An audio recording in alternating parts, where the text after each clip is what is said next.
भारतवर्ष एवं वसुधैव कुटुंबकम जैसी संस्कृति के ध्वजवाहक मेरे प्रिय श्रोताओं, आप सभी को नवरात्र के 9वें दिन और श्री राम नवमी की बहुत सारी शुभकामनाएं। मैं स्वप्निल चौरे आपके सम्मुख एक विषय को लेकर के प्रस्तुत हुआ हूं। एक अदृश्य विपदा से जो हम पिछले कई दिनों से, या ये कहें हमारा पूरा विश्व पिछले कई महीनों से लड़ रहा है, और इसी के साथ जब हम त्रेता युग की एक घटना का स्मरण करते हैं, त्रेता युग के एक पूरे कालखंड का स्मरण करते हैं जिसमें मर्यादा पुरुषोत्तम श्री राम अवतरित हुए थे, और ऐसे कई दृष्टांत रामायण में मिलते हैं जिससे उन्होंने संपूर्ण मानव सभ्यता को जीवन जीने की एक अनुपम राह दिखाई थी। सर्वप्रथम मुझे एक बात याद आ रही है, जैसे कि अगर हम पूरे रामायण को अगर आत्मसात करने की कोशिश करें तो श्री राम श्री हनुमान जी के बिना अधूरे हैं। श्री हनुमान जी, श्री सुग्रीव जी, श्री जामवंत जी, और एक ऐसा दौर आता है जहां पर जब सेतु का निर्माण होता है हिंद महासागर पर, उस सेतु के निर्माण में एक गिलहरी का एक वृत्तांत आता है। एक गिलहरी भी अपने सामर्थ्य के हिसाब से जो रेत आती है उसे पत्थरों के बीच लेकर के जाती है, और समुद्र पे सेतु बंधन में उस गिलहरी के योगदान को भी श्री राम ने काफी सराहा है, और श्री राम ने उस गिलहरी के लिए आभार माना है। इसी दृष्टांत में हम देखते हैं कि इस रामायण कालखंड में जटायु भी हुए, इस रामायण कालखंड में गरुड़ भी हुए। जटायु ने सीता का हरण करने वाले रावण से सीता को छुड़ाने की कोशिश की, वहीं गरुड़ ने जब पाश लगा था राम और लक्ष्मण को, उस वक्त गरुड़ ने आकर के वह नागपाश से राम और लक्ष्मण को मुक्त किया था। वानर सेना, जामवंत जी का उसमें होना, कुल मिलाकर के हम अगर देखें तो यह पूरा जो दृष्टांत है कि मानव सभ्यता जो है वह अन्य प्राणियों के साथ बहुत ही प्रेम पूर्वक, बहुत ही कृतज्ञता पूर्वक उस वक्त अपना जीवन निर्वाह करती थी। यहां तक ये भी कहा जाता है कि जब किसी देश का जो प्रजापति होता है या किसी राज्य का जो राजा होता है, उसका जो जिम्मेदारी होती है, उसका जो कर्तव्य होता है, वह सिर्फ और सिर्फ मानव सभ्यता के लिए ही नहीं होता है, बल्कि उस देश के प्राकृतिक संसाधनों पर, उस देश के पशु पक्षियों के ऊपर और उस देश की प्रजा के ऊपर उसके कुछ अधिकार भी होते हैं और उसके कुछ कर्तव्य भी होते हैं। और रामायण के इस कालखंड में को अगर हम आज के परिदृश्य से देखें और खास करके इस दौर से देखें जब पूरा भारतवर्ष बंद पड़ा हुआ है, भारतवर्ष के साथ साथ दुनिया के सभी प्रभुत्व देश जो न्यूक्लियर अस्त्रों से संपन्न हैं, लगभग बंद से पड़े हैं, तो एक ही चीज समझ में आती है कि मानव सभ्यता ने नदियों को स्वच्छंद बहने से रोका है। गज, सिंह और समस्त वन्य जीवों का जो एक प्राकृतिक रास्ता होता है, जो वे मौसम परिवर्तन होने पर एक स्थान से दूसरे स्थान पर पलायन करते हैं, चाहे वो पक्षियों का एक बहुत बड़ा झुंड हो, पक्षियों की एक बहुत बड़ी प्रजाति हो जो कि मौसम के बदलने पर एक स्थान से दूसरे स्थान पर पलायन करती है। और ये पलायन उन पशु पक्षियों के लिए, उनके जीवन के लिए बेहद आवश्यक होता है। किंतु हमारी जो मानव सभ्यता है, मुझे ये सभ्यता शब्द इतना उचित तो नहीं लगता अगर मैं त्रेता युग से इस सभ्यता शब्द को तोलूं, लेकिन मानव सभ्यता में जब एक विकास की भावना आई, एक असुरक्षा की भावना आई, और इस असुरक्षा की भावना में जो विकास का कार्य हुए, उससे ये देखने में आता है कि सृष्टि के अन्य सारे चक्र, चाहे नदी का स्वच्छंद बहना हो, लंबी लंबी ऊंची ऊंची इमारतों को बना करके हमने हवा के रुख को भी रोक दिया है, हवा के रुख को भी हमने बहने से रोका है। पशु पक्षियों को तो निश्चित तौर पर दिक्कतें हुई है। वृक्ष विकास की आहुति चढ़े हैं, विकास कार्य में वृक्षों का एक बहुत बड़ा योगदान रहा है, लेकिन हमने कभी पुनः वृक्षों को नहीं लगाया। कोरोना की वजह से जो मतलब लॉकडाउन हुआ है, अगर हम उससे पहले थोड़ा देखें तो ऑस्ट्रेलिया में और ब्राजील में, जहाँ पे बड़े बड़े वन थे, उन वनों में आग लग गई थी और कई सारे जीव जंतु जो हैं, कई सारे प्राणी जो हैं, वो जल के राख हो गए थे। कहने का तात्पर्य है कि कहीं ना कहीं कुछ तो ऐसा है जिसे हमें पुनः अवलोकन करने की आवश्यकता है, और खास करके उस वक्त में जब असुरक्षा की भावना से जो विकास हमें लगता है कि हम करना चाहते हैं, हमें घर चाहिए, हमें गाड़ी चाहिए, हमें बैंक बैलेंस चाहिए, हमें स्टेटस चाहिए, इसकी कीमत आज शायद हम अपने घरों को बंद करके चुका रहे हैं, कल को शायद हो सकता है हमें अपनी नाक बंद करनी पड़ेगी क्योंकि हवा इतनी दूषित हो जाएगी कि हम सांस नहीं ले पाएंगे। तो जीवन की आहुति देकर के एक विकास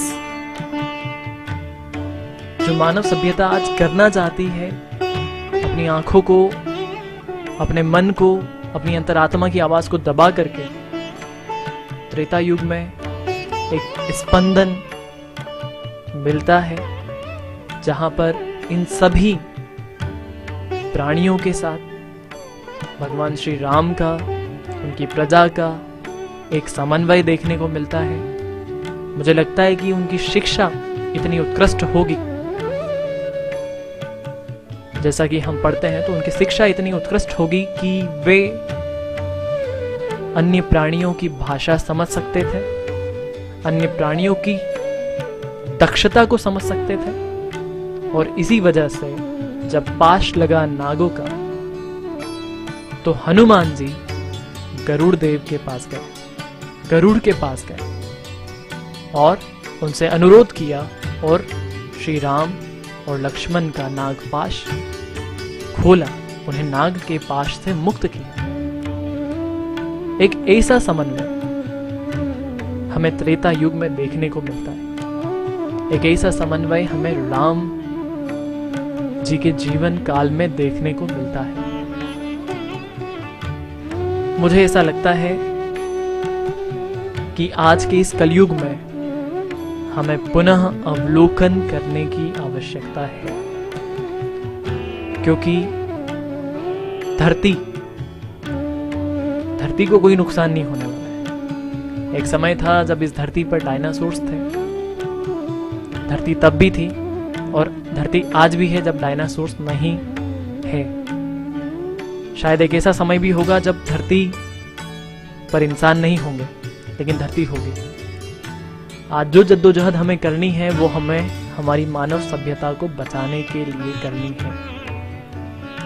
धरती तो तब भी होगी जब ज्वालामुखी होंगे, धरती तो तब भी होगी जब भूकंप आएगा, धरती तो तब भी होगी जब पूरी धरती जलमग्न हो जाएगी।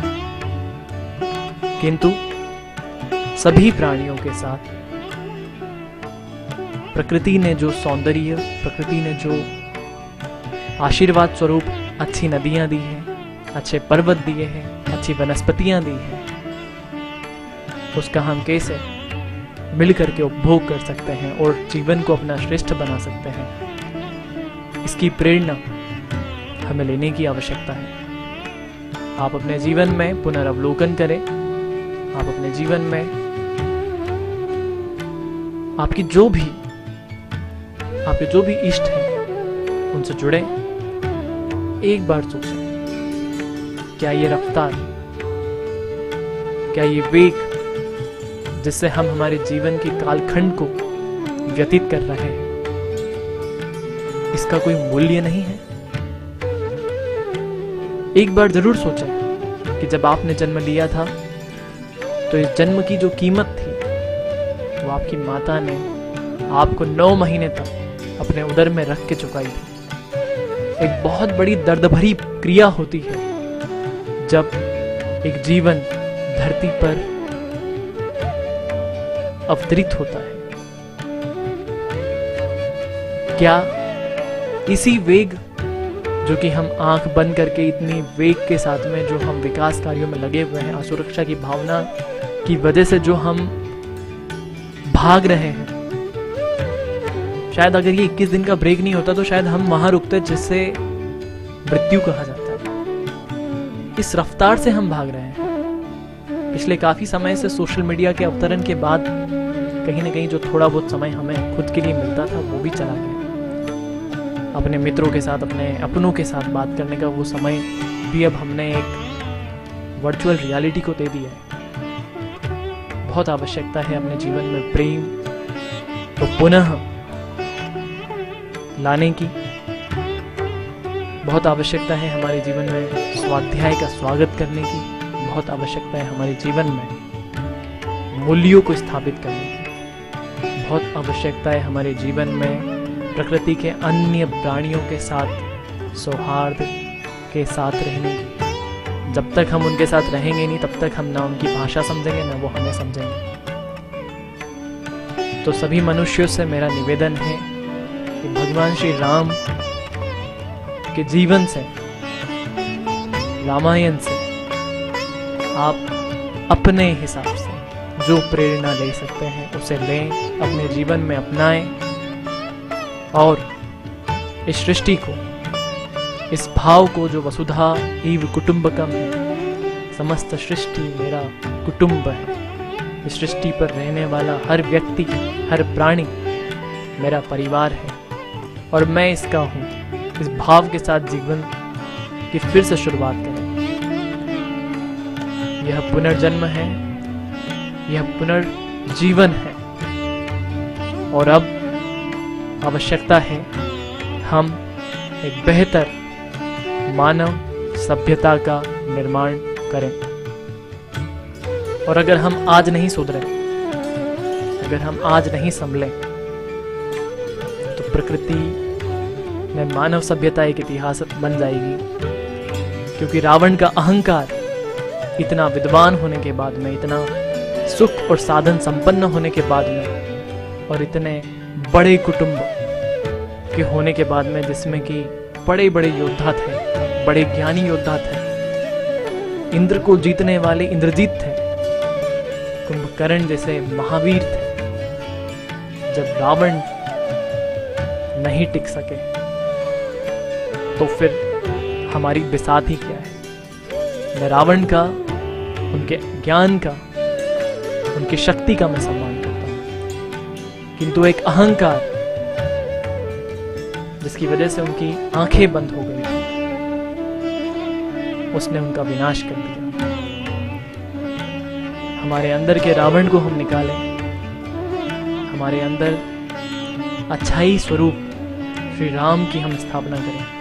अयोध्या में तो राम आ गए, हमारे अंदर राम कब आएंगे, हम ये सुनिश्चित करें। एक और बात कि हम बहुत भाग्यशाली हैं कि इस कठिन दौर में, जहां सभी देवालय, सभी आराध्य स्थल चाहे किसी भी संप्रदाय के हो, उनके पट बंद हैं, लेकिन एक अनुभूति जो हम करते हैं खास करके भारत भूमि में, हमें नहीं लगता कि हमारे ईश्वर ने अपना दरवाज़ा बंद किया है, बल्कि हमें ये प्रतीत होता है कि हमारे ईश्वर हमारे बीच, हमारे हृदय में विराजमान है और हमें एक सकारात्मक शक्ति प्रदान कर रहे हैं।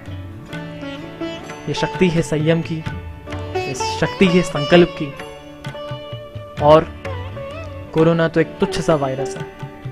अगर ईश्वर प्रत्यक्ष रूप से, अप्रत्यक्ष रूप से, किसी भी स्वरूप में अगर हमारे हृदय में विराजमान हो जाए, तो हम हर चुनौती का सामना विवेक के साथ कर सकते हैं।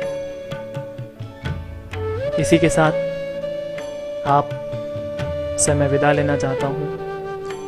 आप सभी स्वस्थ रहें, प्रसन्न रहें और अच्छे विचारों का संग्रह करें। इसी के साथ धन्यवाद, नमस्कार।